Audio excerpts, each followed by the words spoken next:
कल हम लोग चर्चा कर रहे थे कि भगवान राम अपने निंदा करने वालों को, जो उनमें दोष खोजता है, उनकी आलोचना करता है, और निंदा करने वाले धोबी के भी समर्थकों के द्वारा जो पाप किया गया, यानी समर्थकों ने मिलकर के जो पाप का समूह इकट्ठा किया, उसको भी वो क्षमा करके अपने वैकुंठ लेकर चले जाते हैं, साकेत धाम लेकर चले जाते हैं, जो राम का अपना धाम है, लीला धाम है। उसी को आगे आज बढ़ाते हैं। प्रगटौ जहां रघुपति शशि चारु, विश्व सुखद खल कमल तुषारु, दशरथ राउ सहित सबरानी, सुकृत मंगल मूर्ति मानी, करऊं प्रणाम करम मनवानी, करहूं कृपा सुत सेवक, जिन्हीं बिचई बरऊ भयऊ विधाता, महिमा अवधि राम पितु माता। गोस्वामी जी कहते हैं, कल हमने चर्चा की थी कौशल्या और दशरथ की चर्चा की थी। जो कुशल है, कुशलता जिसको प्राप्त है, और जो 10 इंद्रियों का स्वामी है, वही राम जैसे महापुरुष को जन्म दे सकता है, अवतारी सत्ता को जन्म दे सकता है। सामान्य गर्भ राम के तेज को धारण नहीं कर सकता। इसलिए कौशल्या को गोस्वामी तुलसीदास जी पूरब दिशा से, दिशि प्राची से तुलना करते हैं। पूरब दिशा उजाले की दिशा है, सकारात्मकता की दिशा है।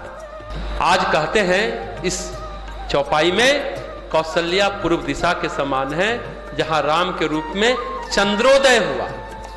पूरब में सूर्योदय भी होता है और चंद्र उदय भी होता है, चंद्रमा का भी उदय होता है। पूर्व दिशा में दोनों उगते हैं। ये चंद्रोदय तुलसीदास जी कितनी अच्छी उपमा देते हैं, ध्यान देंगे। दुष्टों के कमल बन के लिए तुषार की तरह होता है, यानी बर्फ की तरह होता है, पाले की तरह होता है, जिससे दुष्टता कुम्हला जाती है, मुरझा जाती है। पाला पड़ता है जब बर्फ की परत जम जाती है जाड़े में, तो फसल मुरझा जाती है, नष्ट हो जाती है। गोस्वामी जी यही कहते हैं कि मैं दशरथ सहित सभी रानियों की भी वंदना करता हूं, जो पुण्य की मंगल मूर्ति है। अपने पुत्र का सेवक जानकर कृपा करें, ये कह रहे हैं कि जिन्हें रचकर विधाता भी भाग्यवान हुए। ऐसे पुत्र को रचकर विधाता भी अपने को भाग्यशाली समझते होंगे, फूले नहीं समाते होंगे। राम के माता पिता मनुष्यता के चरम हैं, शिखर हैं, उत्कर्ष हैं, जिनको रचकर ब्रह्मा जी भी अपनी बड़ाई पाए। तो श्री राम जी के माता पिता होने के कारण महिमा की सीमा अनंत है, कह सकते, शिखर पर है। ये प्रसंग जो हम लोग चर्चा कर रहे हैं, पहले हम लोग ने राम नाम की महिमा की थी, राम की वंदना, संतों की वंदना, दुष्टों की वंदना। आज राम परिवार और राम के परिकर की वंदना इस नवरात्रि काल में कर रहे हैं, आज तीसरे दिन। तो जैसा हमने कहा, यह प्रसंग भगवान श्री राम के परिजनों स्वजनों की वंदना है। सबसे ज्यादा नजदीक पुत्र के कौन होता है बताएं? माता पिता। इसलिए पहली वंदना कौशल्या जी की करते हैं। माता कौशल्या, जैसा हमने बताया, पूर्व दिशा के समान है, जिसमें एक सुखद चंद्रोदय हुआ है, चंद्रमा प्रकाशित हुआ है। वो चंद्रोदय हुआ भगवान श्री राम के रूप में, जब सूर्य उदय होने से कमल खिलता है, कमल मुस्कुराता है जब सूर्य भगवान का उदय होता है, और जब चंद्र उदय होता है तो कुमुद खिलता है, कुमुद मुस्कुराता है। कमल खिलता है, क्या होता है? तो कमल दिन में खिलता है, कुमुद रात में खिलता है। सभी आप जानते होंगे, पुराने लोग। पूरी तरह जब चंद्रमा होता है कि बगुले की तरह सफेद, इसलिए उसे कुमुद को बगोला भी कहते हैं। चंद्रोदय होने पर तुलसीदास जी कहते हैं, दुष्टों का जो कमल वन है, कमल का जो जंगल है ना, उस पर तुषारापात हो जाता है, मुरझा जाता है। जब भगवान होते हैं तो दुष्टों की जीवनी शक्ति कमजोर हो जाती है। अपने आप सिर्फ होना महत्वपूर्ण है, कुछ करना महत्वपूर्ण नहीं है। भगवत चेतना आ गई तो दुष्टों की चेतना कुम्हला जाती है, मुरझा जाती है, यानी उनकी जीवनी शक्ति, इम्यून सिस्टम कमजोर पड़ जाता है, तुषारापात हो जाता है। तो ये बातें समझने की है।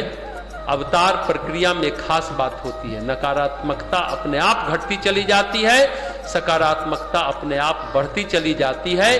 प्रकृति में ऐसी चीजें होती हैं जिससे तमस घटता है। दरअसल नेगेटिविटी का, नकारात्मकता का आधार तमोगुण और रजोगुण है। तमस और रजस बढ़ जाता है, नकारात्मकता का आधार जीवन में प्रकृति के जो 3 गुण हैं उसमें तमोगुण के कारण नेगेटिविटी बढ़ती है। निराशा, आलस, प्रमाद, क्रोध, कुंठा, हताशा, ये प्रकृति के तमस के कारण हमारे जीवन में, हमारे मानस में व्याप्त हो जाता है। तमस और रजस दोनों से, स्वार्थ और अहंकार से भी नकारात्मकता बढ़ती है। जैसा हमने कहा, आलस्य बढ़ता है, कामना, लालसा, वासना, अहंकार बढ़ता चला जाता है। लेकिन सकारात्मकता का आधार है प्रकृति का तीसरा गुण, सत्व। जब सत्व यानी सतोगुण बढ़ता है, इन सब चीजों का शमन होता है। अवतार जब आते हैं तो प्रकृति के गुणों में संतुलन बढ़ता है, तब शमन होता है, दुष्टता का आधार ही खत्म होता चला जाता है। कहते हैं गोस्वामी जी कि राजा दशरथ के साथ कौशल्या, कैकेयी और सुमित्रा की वंदना करता हूं, ये सभी पुण्यशाली हैं। बिना पुण्य के अवतार के संग रहने का अवसर नहीं मिलता। जब तक ये इतने पुण्यवान नहीं होंगे, इसलिए मैं इनकी वंदना करता हूं। भगवान का साथ नहीं मिलेगा जब तक पुण्य नहीं होगा। ये भी बात सही है। सत्संग सुनना, भजन कीर्तन करना, यह भी बहुत पुण्यवान लोगों को मिलता है, बहुत भाग्यवान को मिलता है। बहुत लोग आसपास भी रहते हैं, उनके लिए बहुत सामान्य दिनचर्या की तरह लगता है कि अरे कुछ कार्यक्रम मंदिर में चल रहा होगा। सामान्य बात नहीं है ये। जो पुण्यवान है, जो सौभाग्यवान है, वही कथा कर पाते हैं और कथा सुन पाते हैं, भगवान की बातें कर पाते हैं, भगवान की महिमा का बखान कर पाते हैं, भगवान के नाम का रटन करते हैं, भगवान के राम का सुमिरन करते हैं, भगवान के नाम को अहरनिश सुमरते रहते हैं। बहुत पुण्यशाली होते हैं, बहुत भाग्यशाली होते हैं।